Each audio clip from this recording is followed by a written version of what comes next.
Good morning, guys. Good afternoon and good evening if you are from a different part of the world. And this is episode 14. Right, I forgot the name of the episode, or the number of the episode for a second there.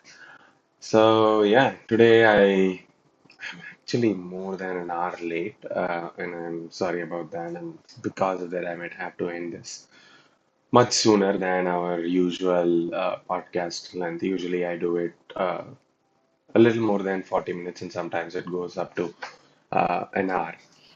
So today I will probably cut it short to 30 minutes, right? So yeah, and today what we are going to do is we're going to continue curate content for our integration and iteration. All right, so let's see.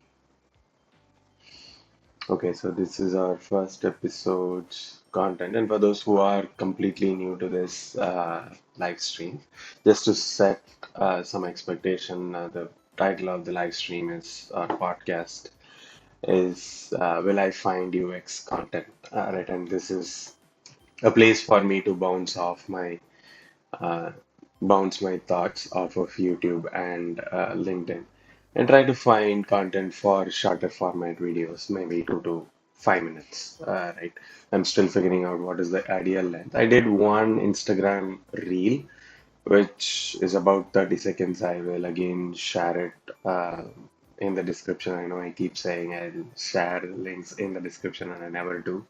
What I am going to do is I'm gonna note this one down in my to-do list so that I don't forget it and follow up. So share link to first short video. And that talks about users' content and context and how that framework is helpful in thinking about your features, your users, your user experience, and so on. Right. And I will also share links to all the books that I have talked about so far in the show. Awesome. And one more thing that I wanted to add is update thumbnails and titles after the episode. Update thumbnails and episode titles after the episode. And yeah, you will find all of this nonsense in the live stream because I want to keep this free flowing, right? I don't want to call it unstructured. We still want to pick topics and talk about them in detail. But here and there you will find slightly off-topic things like this. So please bear with me on those things. Now, yeah, integration and iteration. And just to give a recap, yesterday we were making these two slides, this, and this is the brand that I am going for. I know. I'm still not sure, right? But I am really liking the amount of colors and the boldness of the brand. And this is the first time that I am building any brand really. So let's see how that goes. And yeah, I usually drink my coffee after the podcast or before the podcast. And I am using the word podcast because so far, if you are watching this, I've never used that. Yesterday, I was talking to a friend, and he started using the term podcast for the live streams, and I think it's a good um, description or definition for these live streams. Right, so yeah, that's something that happened. Now, why is it important? So yesterday we curated content for what is integration and what is iteration. hmm Okay. So one of the things that I am thinking about is I may shift this to Illustrator, but I don't know if, or I have never used. I'm sure there must be something like components in Figma, in Adobe as well. And the reason why I am thinking of shifting this to Illustrator is I'm thinking about animating these assets or these screens and making an explainer type video where I just do a voiceover and things are moving about on the screen. right? Like any explainer video. But I'm still not decided that. Maybe I'll try it over the weekend and see how that goes. So yeah. So yeah, yesterday we talked about what is integration and what is iteration. And today we will curate content for why is it important. Okay, why is it important? Let me try to put it in a few sentences and then we'll try and find graphics for this. Okay, it is important to understand how your users find information on your product. Right? I mean, okay, this is going beyond the artboard, and that's why you're not able to see this. Yes, so that is the font size. Yeah, all right. So this is good. It is important to understand how your users find information on your product. And once it is also in, oops, sorry. Yeah, I think that pretty much sums it up because integration and iteration, when you map it for different tasks for your or inside your product, then you will get an idea, okay, this is how or these are the common places where users are trying to find something, and this is how many attempts it takes to find a certain piece of information. For example, say something that is as less frequently used as adding a payment method, right? If it is buried somewhere inside settings and preferences or accounts, and it takes, let's say, I don't know, even 2 or 3 attempts to find something like that, that is still fine. Because once someone adds a credit card and based on your product, and maybe this is completely different for something as big as Amazon, it might be much more frequent. And if I have to take my own personal experience, I add or remove cards from Amazon maybe once a year. And for some of the sites, let's say sites like Figma, unless and until I'm issued a new card by the bank, I never change it, right? I just add it and forget it. So maybe for something like that, even if the experience or if the path, right, is if it is slightly complex, it's fine. But for example, let's say the path to finding a product, right, in let's say Amazon, or the path to finding a song or a podcast in YouTube or Spotify, if that is complex like this, then you need to see what's going on and what is it that you can improve and things like that. So that's why it is important, and that's what I want to convey here. So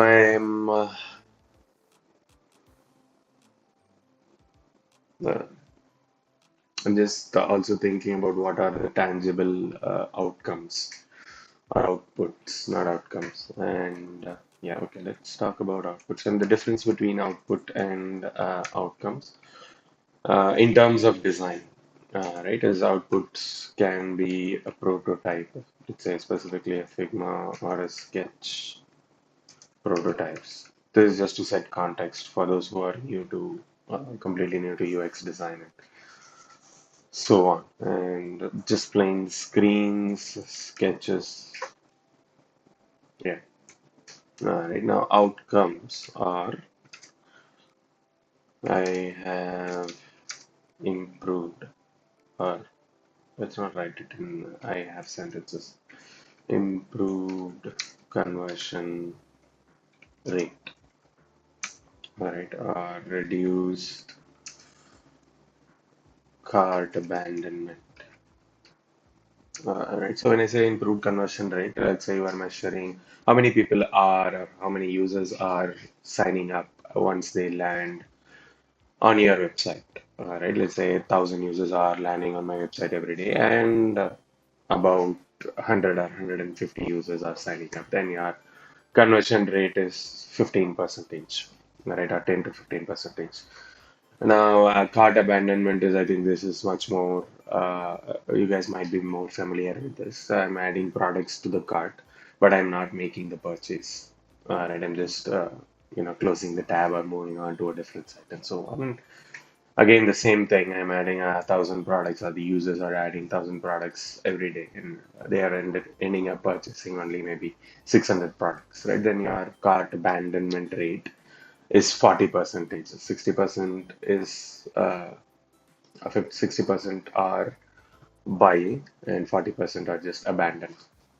All right, so that is what you call an outcome of anything, right? Could be design or a feature that you are introducing and so on. And output is just assets that you are producing. Right now, in terms of outcomes for integration and iteration. All right. I mean, it really depends on the use case that you are taking. It can be improved conversion rate. For example, right now my sign up button is not very obvious, right? It's not in the first fold or the message that I am putting out in the header section or in the home page is not convincing enough. Maybe I play around with a few different messaging and test it out and see which one makes the most conversion. And again, right, even though it is right on your home page, how integration and iteration adds value to that, right? Maybe integration and iteration is not the right tool to use here, but say every time someone is landing on the home page, they are moving to your pricing page, right? Let's say it is not available in your home page itself, and it is a different link from the main navigation. And there your conversion rate of sign up is, let's say, 40, 30%, whatever is the case, and you want to improve that.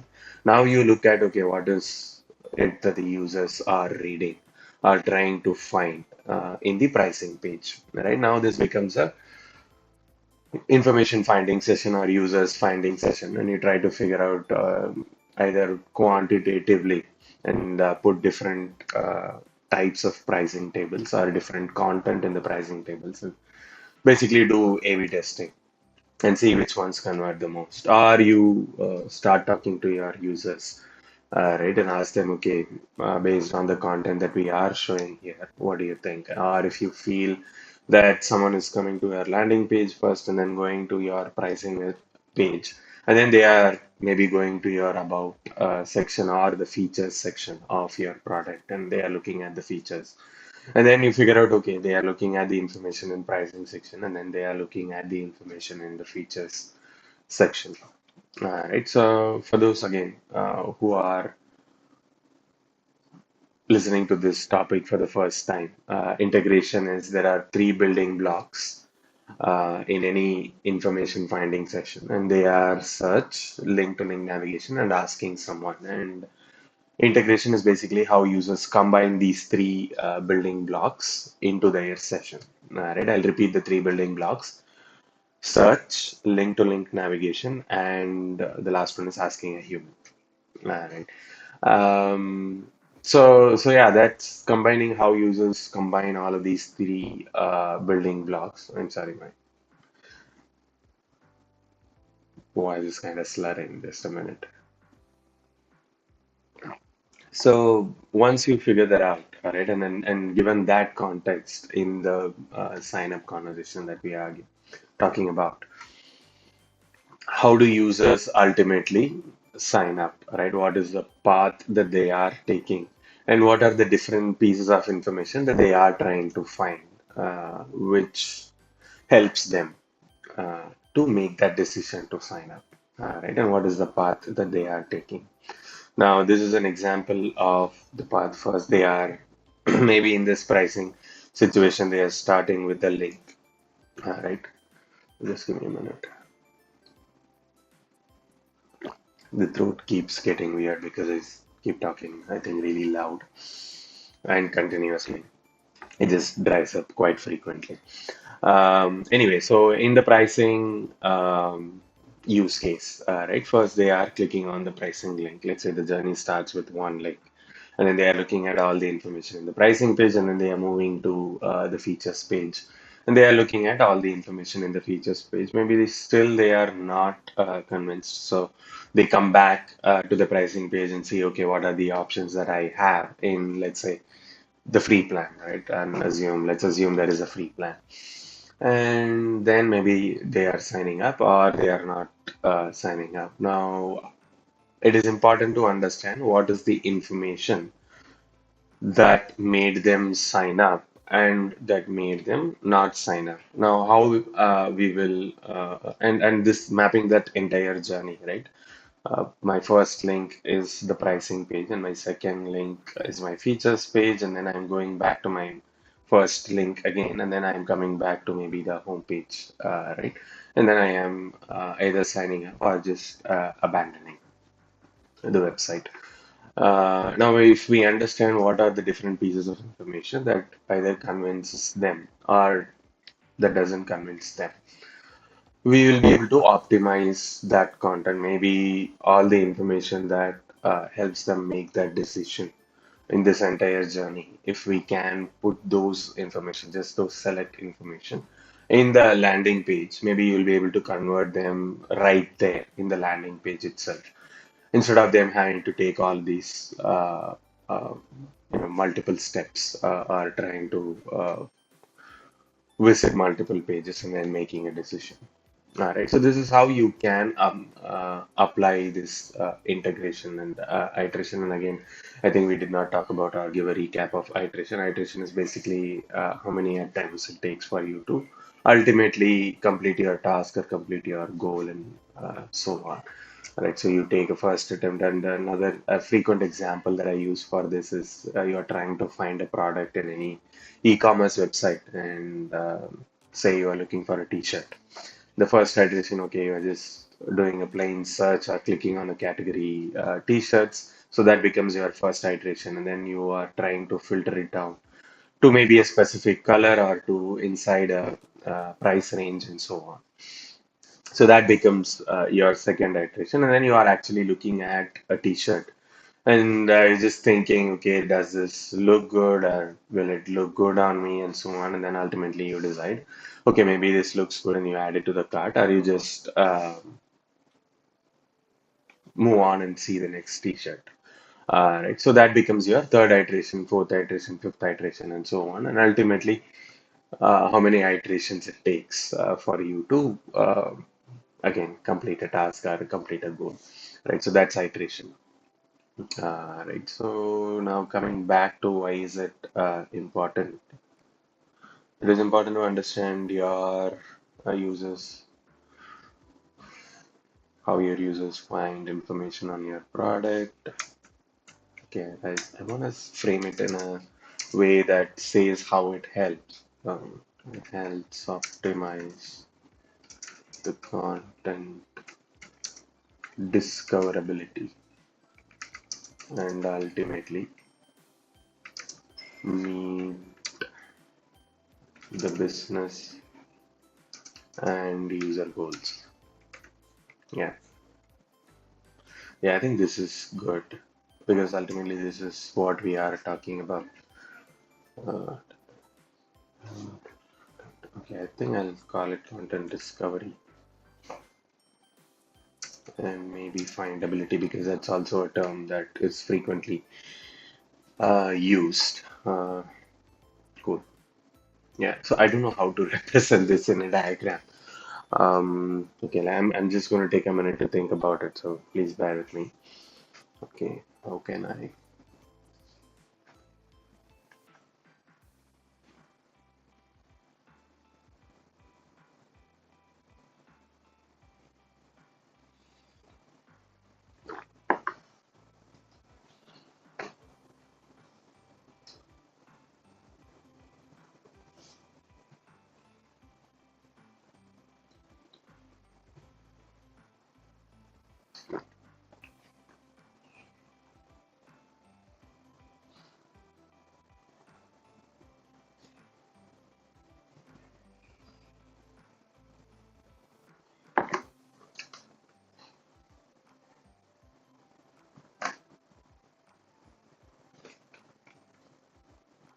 Okay, I think I have something. Let's see if that works.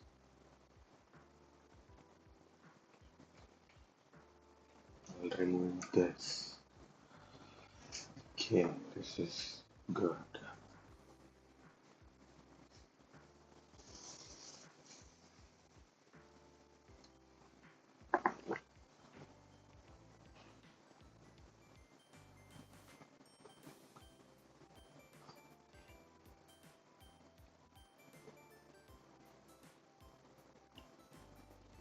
I'm gonna remove the fill. Yeah, I mean, when I am thinking about something, I can become very silent. Uh, just trying to think out loud or whatever. Just say out loud whatever I am thinking.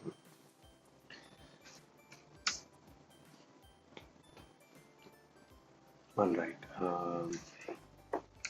50 pixels. I'm trying to create a search box. So there is this like a very, very eerie silence inside my headset, and it is bothering me a little. Right. So now, yeah, I think I'll just put it inside.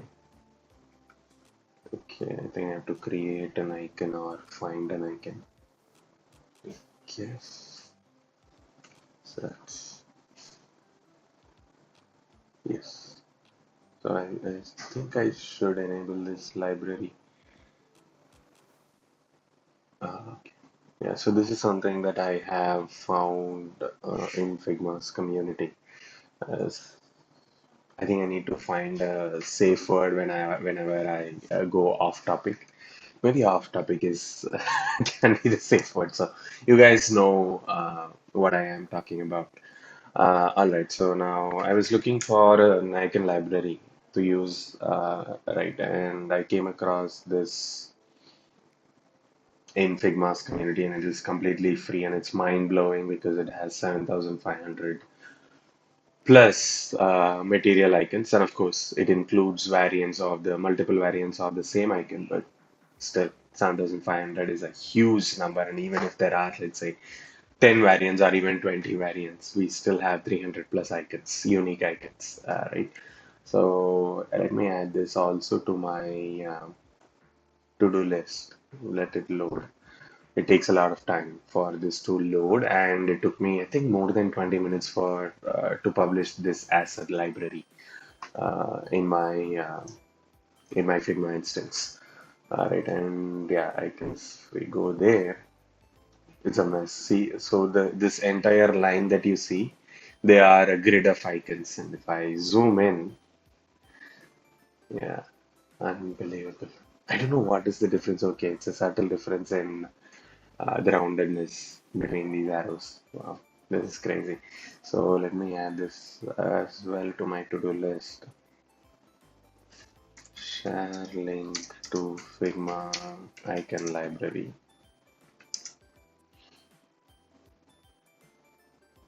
Community file. Cool. All right, now back to main content. I was in, yeah, this is a mess. I mean, this tab management is difficult uh, in any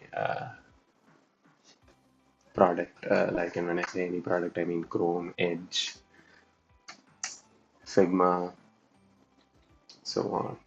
Let's say it's filled. Let's say we can find rounded. I think, yeah, I like rounded. What I'm going to do is I'm going to press paste it inside, and I'm going to actually convert this into this and then call this fixed width.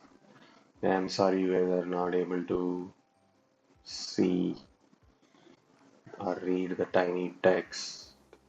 And and yeah, if you are not familiar with Figma, you might be completely lost about what I am talking about. Um, yeah, I just said about what I am talking about. Crazy.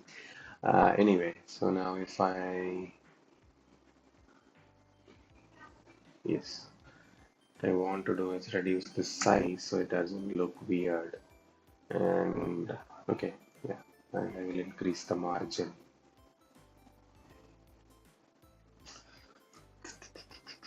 think 20 here and 20 here is good, or maybe not. 32, 32. Okay, I'm looking at the time and checking it. And I want to change the icon's color to the same magenta. Now, the funny part is I want to reduce the entire thing into at least half of this size. And what I want to do is just make duplicates of it and show, tick mark and cancel wrong mark, I guess, next to the content, and then ultimately how you bring all the tick mark content together and optimize it. All right, that's the animation that I have in mind. I don't know what I said made sense, so let's continue to work on this. hmm Okay, I'm just trying to see what is the quickest way to make this small. Well, first, let me ungroup. Oops. Okay, I think I'll duplicate this and then ungroup it because I want to be able to copy paste the margins and the properties that I have used here. Okay, right, I'll ungroup this as well, this again, and this too, and this. Alright, so this is good. Now I'll select all of them and make them maybe 4 pixels. Yeah, I think that is good. And make this 12 pixels probably. Maybe 12 is still fat. I said fat. Right. Yeah, sometimes my voice might be very low and I literally mumbling. I'm sorry about those instances. I said, yeah, let's not go back there. See, that's what I'm doing now. Anyway, um, yeah, I don't know if it feels fake to me whenever I do what I just did. But again, I think I mentioned this in one of the live streams earlier episodes. I'm still trying to figure out what is the right thing to do and what is how do I make it more natural, right? And not feel like this fake or forced. Uh, cool. So 24, and mhm. I feel like this is still a lot, still huge. Uh, so maybe I think I'll keep the padding as this.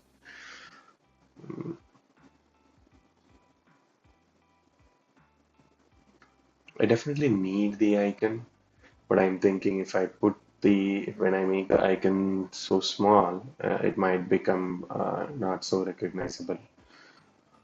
So, okay, let me duplicate this. Okay, it is duplicating inside. What I want to do is, okay, let me then put it as hug contents and duplicate the entire thing. And then, yeah, do this. Basically, I want to take the icon outside. Okay, cool. So, yeah, no, this is probably the longest way to do this. I'll delete this also. Yeah, sometimes, when you are thinking out loud and doing trial and error, you might be doing really weird stuff. Okay, height, I think I'll keep as 24 and I will copy this properties and paste it here and maybe make this 2 pixels. Okay, sorry about that. Okay, yes, this is what I was looking for. But I will say fill container. Okay, fixed height is good. Okay, what contains? Okay, so now let me convert this into this. And I will say 4 and then copy this. I'm copying the properties of this one.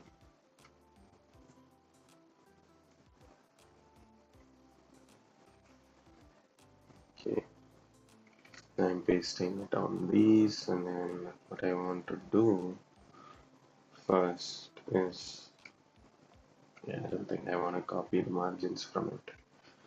I'll convert this entire thing into this, and then convert this into, yeah. I think I still have to reduce the width of all of this. So let me do that. Just gonna, yeah, do this. Yeah, I think this is the maximum width that I want to have. Then make everything else smaller. Yeah, it's very tricky to work. I'll just ungroup all of them. But sometimes it gets a little annoying to work with auto layout, even though it saves time in the long run. It's very difficult to explain also the value that auto layout brings. And I'm saying this because I'm trying to get, uh,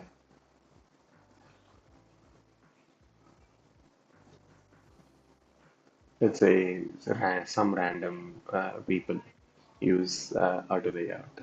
Right, I hope they are not watching this. Right. This is fun. I mean, this is what I think I like about off-topic alert. This is what I like about live streams. It's just, I don't know, I find it very enjoyable. Sometimes it is stressful, I'm not gonna uh, lie about it. But I think I always feel good at the end of a live stream. And yeah, all of these inside inside jokes. Are they? I don't know if they are really jokes. But yeah, you understand what I mean. Uh, okay.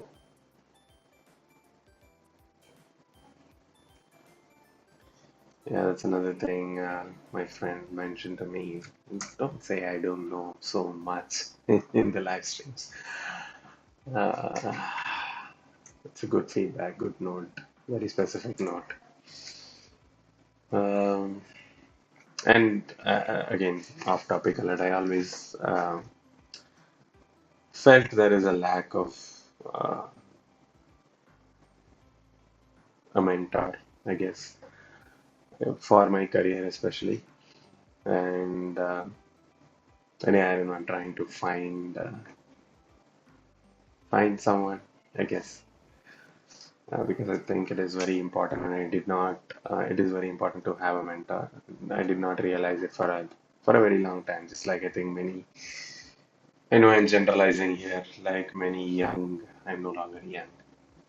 Uh, yeah, I just said that. Anyway, yeah, like many arrogant young men and women, I guess. I was also very brash and like, yeah, I don't need anyone. I can learn everything by myself.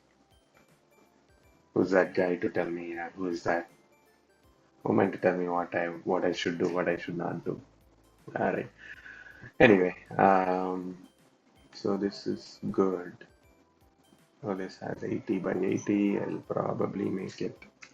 So yeah, find a mentor for your career, for your um, personal life, and it might take a few iterations, right? Iterations, because you may or may not be able to find the first person you meet, the first person you think could be your mentor may or may not be the right fit, right, for you. So yeah, don't be demotivated. If the first few mentors you reach out to be you reach out turns out to be not a good fit or leap holes. Yeah. And also, I'm not trying to demotivate. All of these very valuable things take, I think, a lot of effort, and that's why they are valuable, is at least what I feel. Um, anyway, coming back to the content that I want to do here.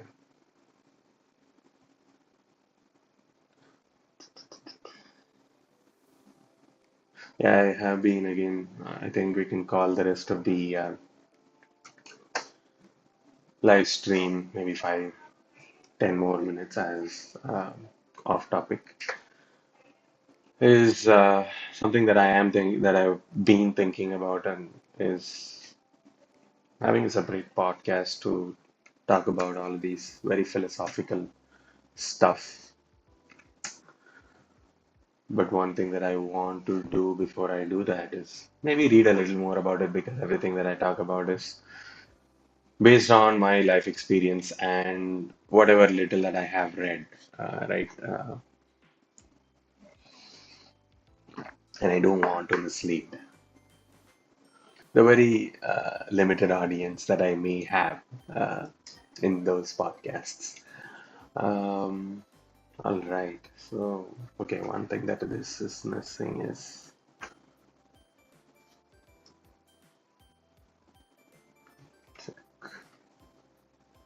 yes, cancel, close. Yep.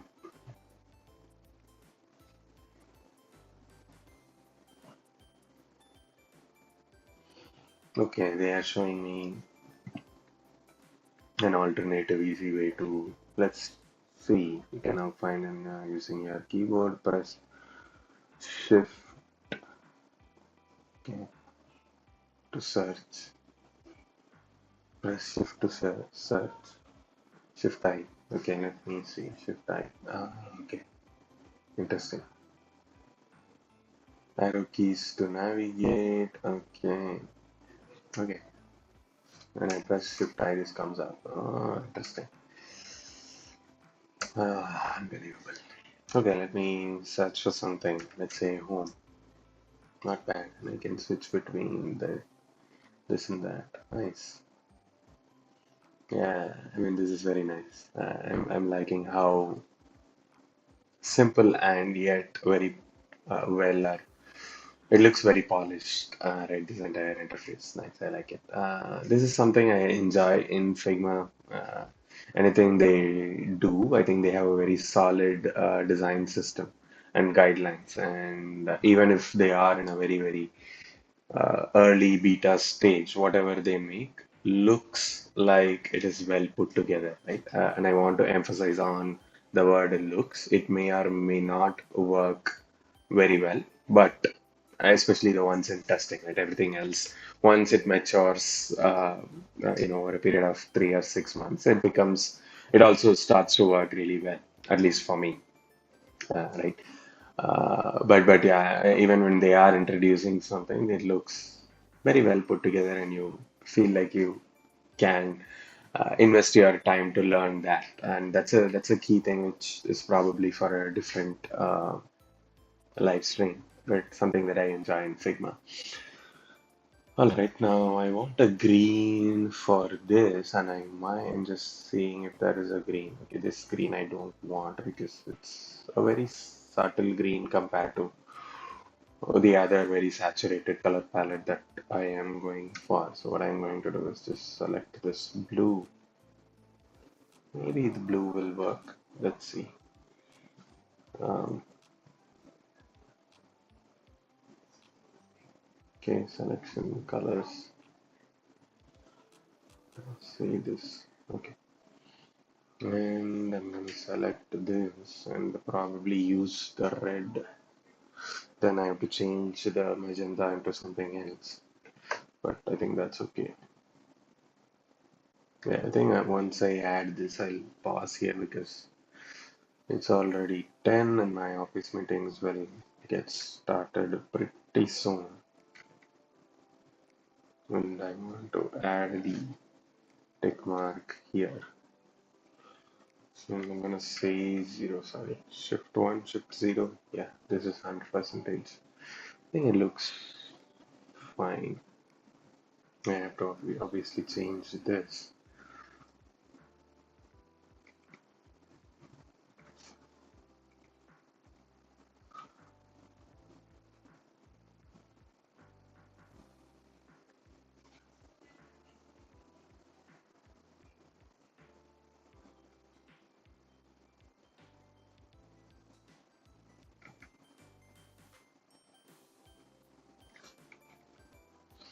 Mhm.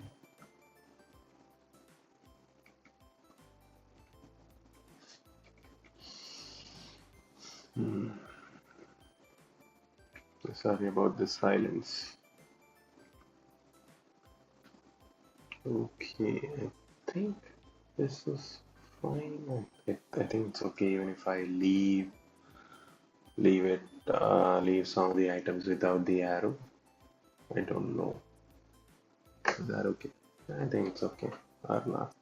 Yeah, my OCD is kicking in and it's telling me, change it, add it to that also. But I'm just gonna leave it like this so I can get over, uh, train myself to not have OCD. So what I want to do is copy,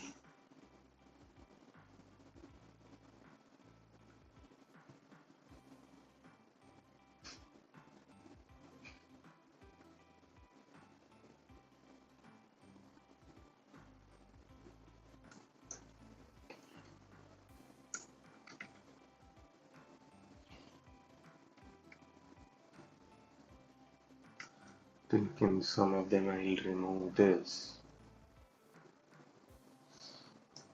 Yeah, I think I'll remove the search. I know I spent a lot of time on it. Just keep a copy outside in case I want to bring it back. I'm just trying to simplify this as info goal task. Alright. Now basically a line will go behind it and they are picking up different pieces along the way is what I am trying to represent. I think it is shift back. I was just thinking, but okay, it's just playing this. Okay, cool. Alright. Maybe this is a little weird. Mm. Yeah, I think I mean, I have seen the videos by Figma for the pen tool. It is definitely not as good as in some of the other tools like Illustrator, and it needs a lot of improvement, but they make really sweet videos and show it really nicely about how it works and how well it works in their marketing videos for this feature. It's just funny. Okay, yeah, I think this is good.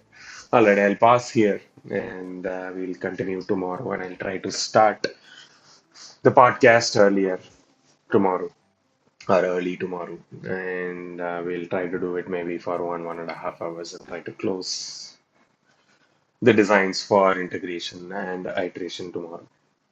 All right, so yeah, I hope today was fun, and I am learning a lot as I am going through these live streams. I'm sorry about this, and because I had my coffee and constantly uh, feeling like I want to burp. I know that's disgusting. I'm sorry about that. But anyway, off topic. Now, yeah, as I was saying, I'm learning a lot, and I want to do, find what is it that I can improve over a period of time. And I'm planning to do some analysis of the live streams after the fact and see what are the weird stuffs that I keep doing and how I can improve that. Right, so something again that I talk about in these live streams if you are watching this for the first time. So yeah, I'll see you guys tomorrow. Until then, ciao and bye bye.